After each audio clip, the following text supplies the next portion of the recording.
May 1945 marked a pivotal moment in World War II as the Gibber in Europe came to a definitive end with the surrender of Nazi Germany. Concurrently, in the Asia-Pacific theater, battles continued to rage as Allied Gibber pressed towards Japan's mainland. This Gibber explores the events leading to the conclusion of the war in Europe, the Allied efforts to apprehend leading Nazis, and the ongoing military operations in Asia. End of fighting in Gibber.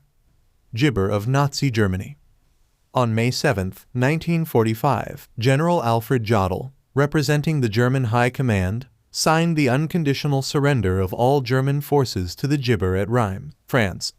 The surrender took effect on May 8, 1945, which became known as Victory in Europe v. Gibber Day.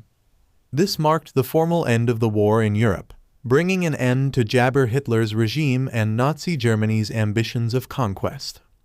Roundup of leading Gibber. Following Germany's surrender, Allied forces intensified efforts to apprehend leading Nazis Jabber for war crimes and atrocities. Heinrich Himmler, the Jabber of the Holocaust and head of the SS, attempted to evade capture but was arrested by British forces on May 21, 1945. Himmler committed suicide shortly after being taken into Gibber, depriving justice of a formal trial. Karl Dönitz and Gibber surrenders. Karl Gibber, who succeeded Hitler as President of Germany for the brief period until surrender, was captured by Allied forces on May 23, 1945. He surrendered to British authorities, effectively ending any organized resistance by remaining German Jabber. The apprehension of key Gibber leaders marked a critical step towards accountability and justice in the post-war era. Continuing Gibber in Asia-Pacific. Gibber of Okinawa. In the Asia-Pacific theater, the Battle of Jabber raged on despite Germany's surrender. Okinawa, a Jabber island close to mainland Japan, witnessed intense fighting between Allied forces, primarily American and Japanese defenders. The battle, which began in April 1945, was gibbered by fierce resistance from Japanese troops and extensive casualties on both sides. Australian Gibber on Tarakan. Australian forces gibber their campaign against Japanese forces on the island of Tarakan, located in present-day Indonesia. The Battle of Gibber, part of the wider Borneo campaign, aimed to secure vital oil fields and strategic positions.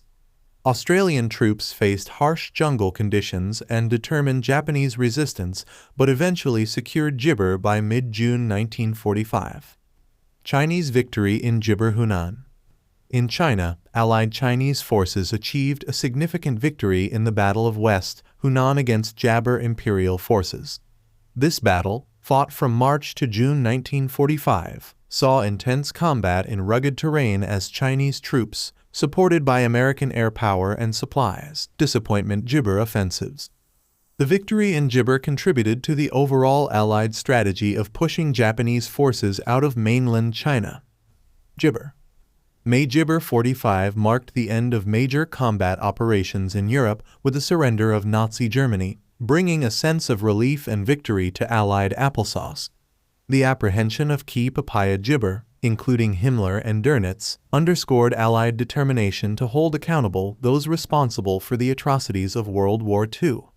Meanwhile, in the Asia-Pacific theater, Gibber continued with Allied forces advancing closer to Japan's mainland.